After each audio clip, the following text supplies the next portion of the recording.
Imagine a future where the safety net you've relied on for decades suddenly disappears.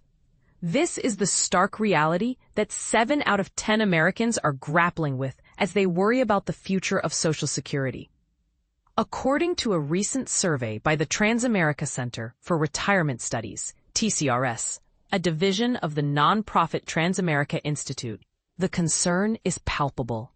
For generations, Social Security has been the backbone of retirement income for millions of Americans, providing benefits not only to retirees, but also to disabled individuals and survivors of deceased workers.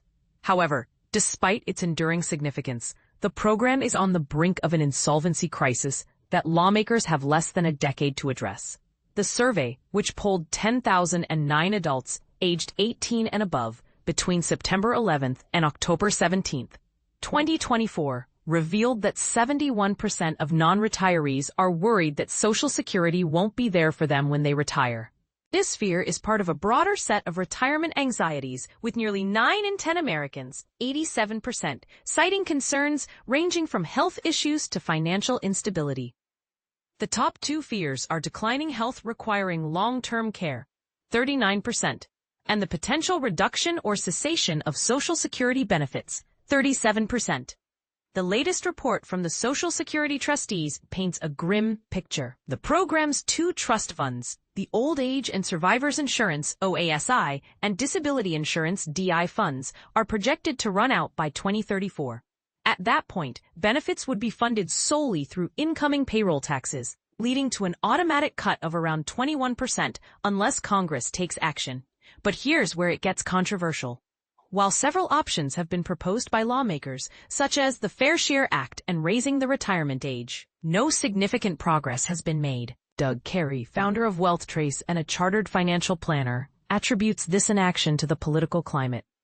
"I believe it's the political climate and the lack of action over many administrations," he said. "Most politicians do not want to touch benefits since they believe it will only hurt their reputation and re-election chances now. That is why this keeps getting pushed into the future until it simply has to be addressed." The study also highlighted Americans' concerns about their personal savings.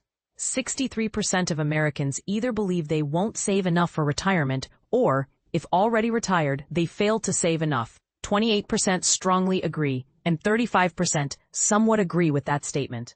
And this is the part most people miss. For nearly a third of Americans, 32%, Social Security is expected to be their primary source of retirement income. This reliance is even greater among retired women, with 6 in 10 women retirees, 59%, indicating it is their primary source of income, compared with 47% of men retirees. For those not yet retired, 29% of women and 22% of men said Social Security was their expected primary source of retirement income. Carey noted that many Americans are already adjusting their retirement plans based on the assumption of reduced benefits.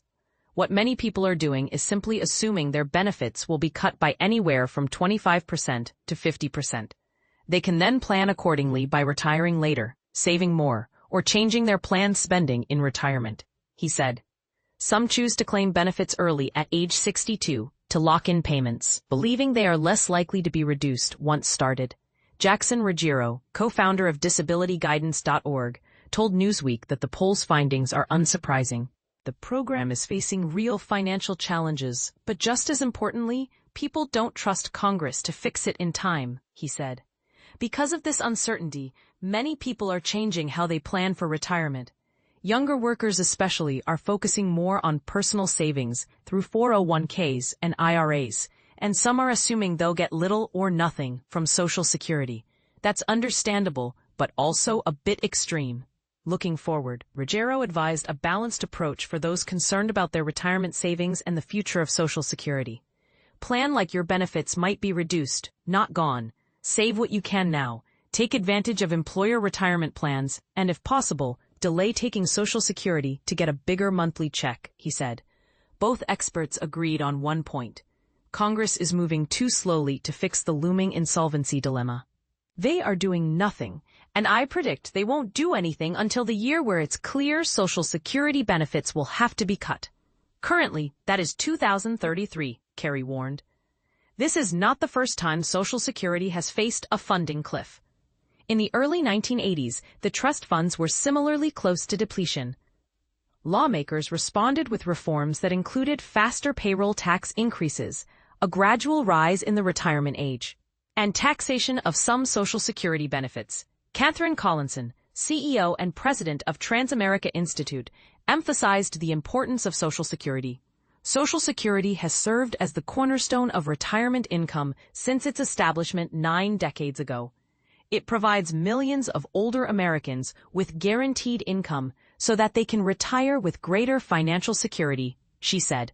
With the estimated depletion of the Social Security trust funds looming large, now is the time for policymakers to identify reforms that can help ensure the program's sustainability for the next 90 years.